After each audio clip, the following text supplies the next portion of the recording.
మద్యం తాగి అత్యాచారం చేయడం జరిగింది. అలాగే ఇంకో మైనర్ బాలికని కారులో తీసుకెళ్లి బలవంతంగా అత్యాచారం చేయడం మనం చూసాం. అలాగే తీసుకుంటే ఇంకో విషయం, తిరుపతి జిల్లాలో తీసుకుంటే సూళ్లూరుపేటలో ప్రభుత్వ హాస్పిటల్లో ఒక వ్యక్తి మద్యం తాగి హాస్పిటల్లో వీరాంగం సృష్టించి మహిళల మీద దాడి చేయడం జరిగింది. అలాగే కర్నూలు జిల్లాలో తీసుకుంటే కోడుమూరు మండలం ప్రాథమిక పాఠశాలలో గవర్నమెంట్ టీచరు అక్కడున్న పిల్లల మీద లైంగిక దాడికి ప్రయత్నించడం. ఎంత దురదృష్టకరమైన సంఘటనలు ఈ రాష్ట్రంలో వినాల్సి వస్తుందో మనం చూస్తూ ఉన్నాము.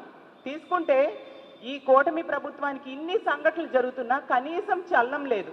హోమ్ మినిస్టర్ గారు అయితే ఎప్పటిలాగే ఈ కొత్త సంఘటనలకు కూడా పిఆర్ఓతో ఒక ప్రెస్ స్టేట్మెంట్, మేము చర్యలు తీసుకుంటాము అని.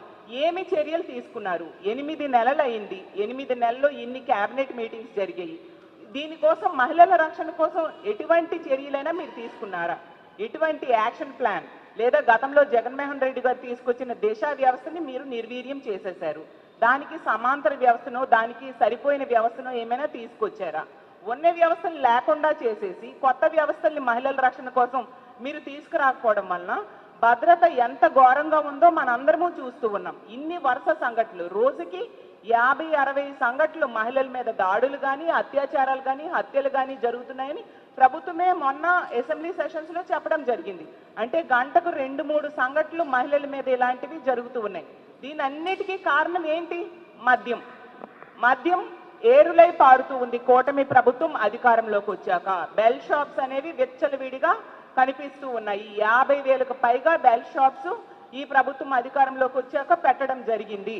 తక్షణమే బెల్ షాప్స్ తగ్గించాలి. అసలు మొన్న సంక్రాంతి జరిగింది, గతంలో ఎన్నడూ జరగనంత మద్యం అమ్మకాలు జరిగాయి. ఎందుకంటే బెల్ షాప్స్ విచ్చలవిడిగా ఉండడం వలన మద్యం అవైలబిలిటీ పెరిగిపోయింది. ఎనీ టైం మనీ లాగా ఎనీ టైం మద్యం అనేది ఈ ఆంధ్రప్రదేశ్ రాష్ట్రంలో ఈ కూటమి ప్రభుత్వం అధికారంలోకి వచ్చాక కనిపిస్తూ ఉంది. మద్యం వెచ్చలవిడిగా దొరకడం వలన వీళ్ళు మద్యానికి బానిసయ్యి ఇలాంటి దుర్మార్గులు మహిళల్నే టార్గెట్ చేసి దాడులు చేయడం కానీ, లైంగిక దాడులు చేయడం కానీ, అత్యాచారాలు చేయడం కానీ, హత్యలు చేయడం కానీ మనం చూస్తూ ఉన్నాము. తీసుకుంటే ఈ రాష్ట్రంలో 80% ఇలాంటి సంఘటనలు మద్యం మత్తులో చేసినవే.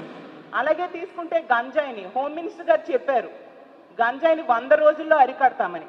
చూసుకుంటే ఆవిడ నివాసం ఉంటున్న విశాఖపట్నంలో జైలు ఉంది, జైల్లో గంజాయి పండిస్తున్నారు.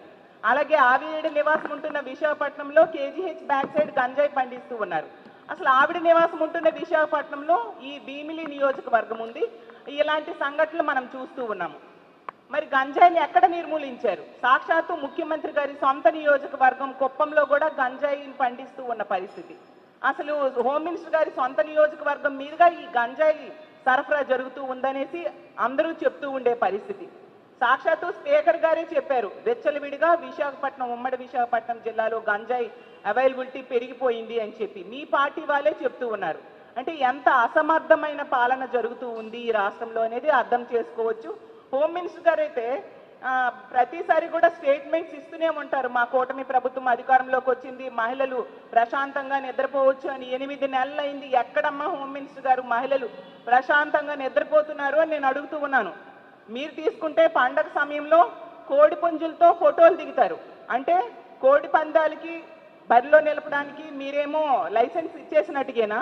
అసలు రాష్ట్రంలో గతంలో ఎన్నడూ జరగనట్టుగా పోలీసులను పెట్టి కోడి పందాలు నిర్వహించడం, అలాగే ఆ చుట్టుపక్కల మద్యం వెచ్చలవిడిగా దొరకడం, అంటే పోలీసులే వాళ్ళకి లైసెన్స్ ఇచ్చినట్టుగా అనుకోవాలా? ఇంత దారుణమైన పరిస్థితులు నెలకొంటే ఇలాంటి పనులు చేసే వాళ్ళకి భయం ఎక్కడుంటుంది?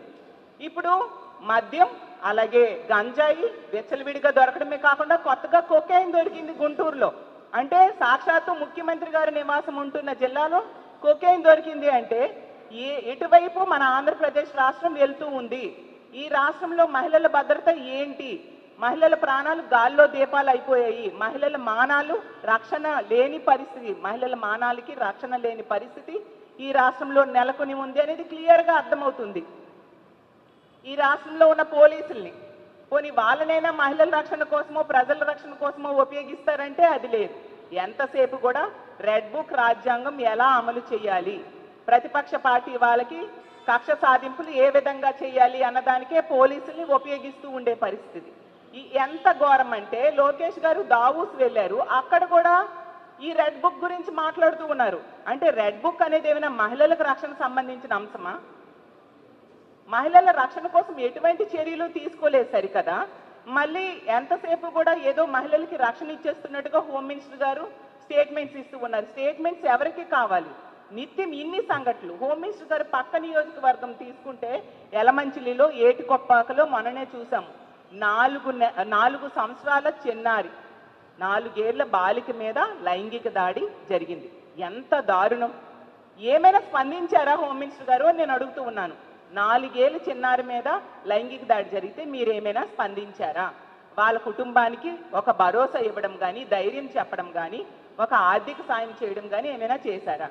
మీ పక్క నియోజకవర్గమైన యలమంచిల్లో గతంలో రాంబెల్లిలో దర్శిని అనే అమ్మాయికి సురేష్ అనే వ్యక్తి ఇంటికి వెళ్ళి కత్తితో పొడిచి చంపేశాడు. ఆ కుటుంబానికి ఇప్పటికి ఇన్ని నెలలు అయిపోయింది. ఆ సంఘటన జరిగి ఇంచుమించు 6 నెలల పైగా అయ్యింది. ఇన్ని నెలలైనా మీరు పక్క నియోజకవర్గమే ఒక 100-200 సార్లు ఆ పక్క నుంచి తిరుగుతూ ఉంటారు కదా. ఆ కుటుంబానికి ఏమైనా మీరు వెళ్ళి ధైర్యం చెప్పడం కానీ, ఆర్థిక సహాయం కానీ చేశారా? ఈ రాష్ట్రంలో మీరు తీసుకుంటే ఇన్ని సంఘటనలు జరుగుతూ ఉన్నాయి. ఏ సంఘటన కూడా ప్రభుత్వం పట్టించుకున్న దాఖలాలు లేవు. కొన్ని సంఘటనలు ఎక్కడైనా వీళ్ళు పట్టించుకున్నారు అంటే ఏవైతే జగన్మోహన్ రెడ్డి గారు పరామర్శకు వెళ్తారో అక్కడికి మాత్రం హోమ్ మినిస్టర్ గారు వాళ్ళ మంత్రుల్లో తొందరగా వెళ్ళి జగన్మోహన్ రెడ్డి గారి కంటే ముందు క్రెడిట్ ఏదో కొట్టేయాలి అన్న టైప్గా వీళ్ళు వెళ్ళి పరామర్శ చేస్తూ ఉంటారు తప్ప వీళ్ళు స్వతహాగా వాళ్ళంతటి వాళ్ళు ఈ కుటుంబానికి ధైర్యం చెప్పాము, ఈ మహిళకి ధైర్యం చెప్పాము అనే సంఘటన ఎక్కడ కూడా మనం చూడని పరిస్థితులు నెలకొని ఉన్నాయి. అంటే ఎంతసేపు రాజకీయాలు చేయడం, లేదా ఇసుక లెక్కర్ వీటిల్లో ఎలా సంపాదించాలి అని ఆలోచించడం, లేదా పదవుల కోసం ప్రాకులాటలు, సీఎం పదవి, డిప్యూటీ సీఎం పదవి కావాలి అనుకుంటూ కోట్లాడుకోవడం, వీటి మీద కనబరుస్తున్న శ్రద్ధ మహిళల మాన ప్రాణాల రక్షణ కోసం మీరు చూపెట్టట్లేదు అనేది క్లియర్గా తేట తెల్లమైపోయింది. ఈ రాష్ట్రంలో ఉన్న కూటమి ప్రభుత్వానికి, ఈ రాష్ట్రంలో ఉన్న మహిళలందరి తరఫున నేను వేడుకుంటూ ఉన్నాను, బెల్ షాప్స్ తొలగించండి. బెల్ షాప్స్ వలనే ఇంత విచ్చలవిడిగా మద్యం దొరుకుతూ ఉంది. మద్యం అమ్మకాల్ని తగ్గించండి. లేకపోతే ఖచ్చితంగా బెల్ షాప్స్ దగ్గరికి వెళ్ళి మా వైఎస్ఆర్ కాంగ్రెస్ పార్టీ తరఫున, మహిళల తరఫున మేమందరము కలిసి బెల్ షాప్స్ మేమే ధ్వంసం చేసే పరిస్థితి రానున్న రోజుల్లో మీరు చూస్తారు. ఎందుకంటే మహిళలు ఈరోజు ఇంట్లో ఉన్నా భయపడిపోతున్నారు, బయటికి వెళ్ళాలంటే భయపడుతున్నారు, స్కూల్కి వెళ్ళాలంటే భయపడుతున్నారు. ఎంత దారుణమైన సంఘటనలు జరుగుతూ ఉన్న ప్రభుత్వంలో ఎటువంటి చలనము లేదు. అసలు మహిళల రక్షణ కోసం ఒక దిశ లాంటి వ్యవస్థ ఎక్కడుంది? గతంలో జగన్మోహన్ రెడ్డి గారి పాలనలో దిశ యాప్ ఉండేది, దిశ పోలీస్ స్టేషన్స్ ఉండేవి. దిశ చట్టాన్ని తీసుకొచ్చి అసెంబ్లీలో తీర్మానం చేసి కేంద్రం దగ్గర కేంద్రంకి పంపించడం జరిగింది. అది కేంద్రంలో పెండింగ్లో ఉంది. మరి దానికి మీరు కూటమి ప్రభుత్వమే కదా, ఆ దిశని పేరు కావాలంటే మార్చుకోండి. ఆ దిశ చట్టం కేంద్రం దగ్గర పెండింగ్లో ఉన్నదాన్ని అమలయ్యేట్టుగా ఎందుకు మీరు చేయట్లేదు?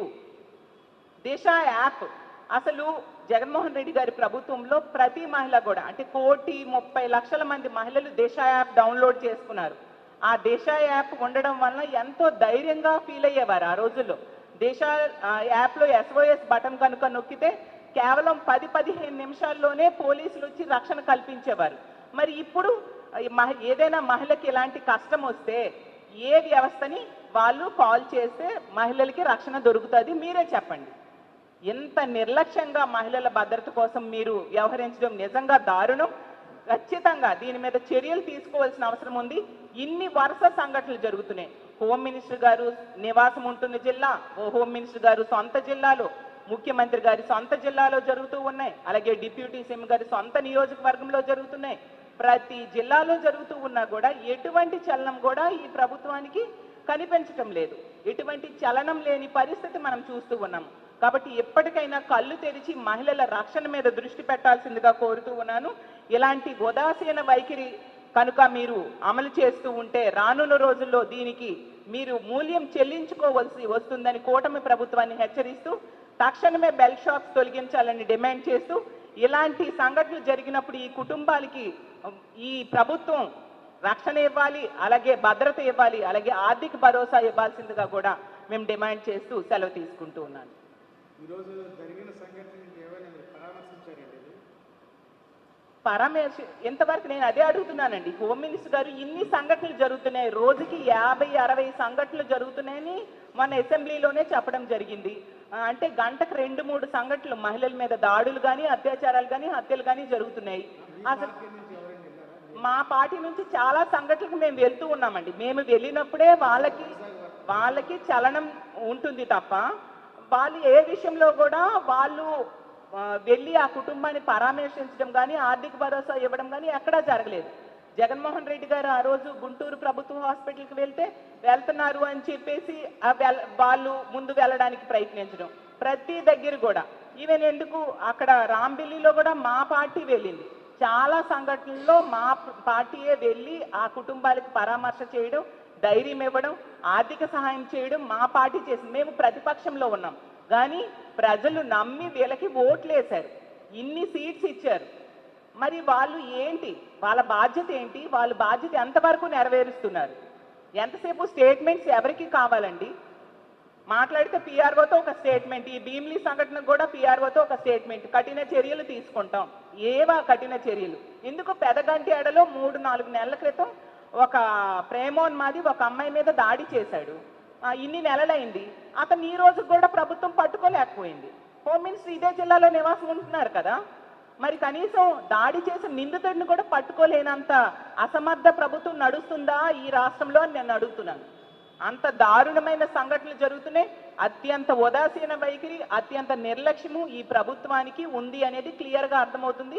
ముఖ్యంగా హోమ్ మినిస్టర్ గారికి సొంత జిల్లాలో ఇన్ని సంఘటనలు జరుగుతూ ఉన్నా కూడా ఎటువంటి చర్యలు తీసుకోవట్లేదు. మహిళల రక్షణ కోసం ఎటువంటి చర్యలు కూడా ఈ ప్రభుత్వం తీసుకోవట్లేదు. కాబట్టి ఎప్పటికైనా కళ్ళు తెరిచి మహిళల రక్షణ మీద దృష్టి పెట్టండి అని ఈ ఆంధ్రప్రదేశ్ రాష్ట్రంలో ఉన్న మహిళల తరపున వేడుకుంటూ సెలవు తీసుకుంటున్నాను. ఖచ్చితంగా చేస్తామండి. రానున్న రోజుల్లో ఈ బెల్ షాప్స్ కనుక తొలగించకపోతే, ఎందుకంటే గతంలో బెల్ షాప్స్ అనేవి జగన్మోహన్ రెడ్డి గారి ప్రభుత్వంలో ఉండేవి కాదు. ఈ రోజు 50,000కి పైగా బెల్ షాప్స్ ఉన్నాయి. మాట్లాడితే వీళ్ళు చెప్తూ ఉన్నారు బెల్ షాప్స్ దొరికితే 5 లక్షలు ఫైన్ వేస్తామంటున్నారు. ఈ ప్రభుత్వాన్ని నేను అడుగుతూ ఉన్నాను, ఎన్ని బెల్ షాప్స్కి వీళ్ళు ఫైన్ వేశారు అనేసి. ఎన్ని బెల్ షాప్స్కి 5 లక్షలు ఫైన్ వేశారు? మద్యం విచ్చలవిడిగా ఏటీఎంలా ఎనీ టైం మద్యంలా ఈ రాష్ట్రంలో మద్యం దొరుకుతూ ఉండే పరిస్థితి. కాబట్టి రానున్న రోజుల్లో ఇదే ఇలాగే కొనసాగితే మా వైఎస్ఆర్ కాంగ్రెస్ పార్టీ తరఫున ముఖ్యంగా మహిళల సపోర్ట్తో మహిళలు అందరం కలిపి ఇలాంటి బెల్ షాప్స్ అన్ని తొలగించడానికి, ఆ బెల్ షాప్స్ పగలగొట్టడానికి మేము పూర్తిగా చర్యలు తీసుకుంటాము. కాబట్టి ప్రభుత్వం ఎప్పటికైనా కళ్ళు తెరిచి, ఎంత నమ్మి మహిళలందరూ ఓట్లు వేశారు, అలాగే తీసుకుంటే మహిళలకి ఎన్నో పథకాలు ఇస్తామన్నారు, సూపర్ 6లు, సూపర్ 7లు అంటూ ఇన్ని పథకాలు మహిళలకి ఇస్తామని చెప్పారు. మిమ్మల్ని నమ్మి ఓట్లు వేశారు. ఆ పథకాలు ఏవి అమలు చేయలేదు. ఒక ఉచిత బస్సు అమలు చేయలేదు, తల్లికి వందనము అమలు చేయలేదు, ఇలాగ ఫ్రీ గ్యాస్లో 3 ఇస్తామని చెప్పి ఈ సంవత్సరం తీసుకుంటే ఈ ఆర్థిక సంవత్సరంలో 1 ఇచ్చారు. ఇలా మహాశక్తి పథకం అమలు చేయలేదు. ఈ రోజుకి ఫీజు రీఎంబర్స్మెంట్ ఇవ్వట్లేదు. రైతులకు తీసుకుంటే అందులో ఎంతోమంది మహిళా రైతులు ఉంటారు, రైతులకు తీసుకుంటే ఆర్థిక సహాయం చేయని పరిస్థితి, మహిళలకి నెట్ట నిలువున మోసం చేశారు. కనీసం రక్షణ కూడా ఇవ్వని పరిస్థితి మహిళలకి ఈ రాష్ట్రంలో నెలకొని ఉంది అనేది క్లియర్గా అర్థమవుతుంది. మీరే మొన్న చూశారు, రైతుల తరపున పోరాటం చేశాము. అలాగే విద్యుత్ ఛార్జీలు పెంచేసి అన్ని రకాల ఛార్జెస్ పెంచేయడం వలన ప్రజల తరపున అవి తగ్గించాలని మేము పోరాటం చేయడం జరిగింది. అలాగే ఫీజు రియంబర్స్మెంట్ కూడా తక్షణమే నిధులు విడుదల చేయాలి అని చెప్పి రానున్న రోజుల్లో మేము చేయబోతూ ఉన్నాము.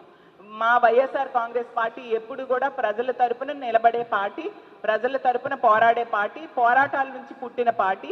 అధికారంలో ఉన్న ప్రతిపక్షంలో ఉన్న ప్రజల కోసమే మా పార్టీ ఆలోచిస్తుంది, ప్రజలకు అండగా నిలబడుతుందని తెలియజేస్తున్నాను. పండగ ఎన్ని రోజులైంది సార్? వస్తారు సార్. పండగ తర్వాత అయితే కనుమ రోజే అని కాదు కదండి సార్, వస్తారు సార్.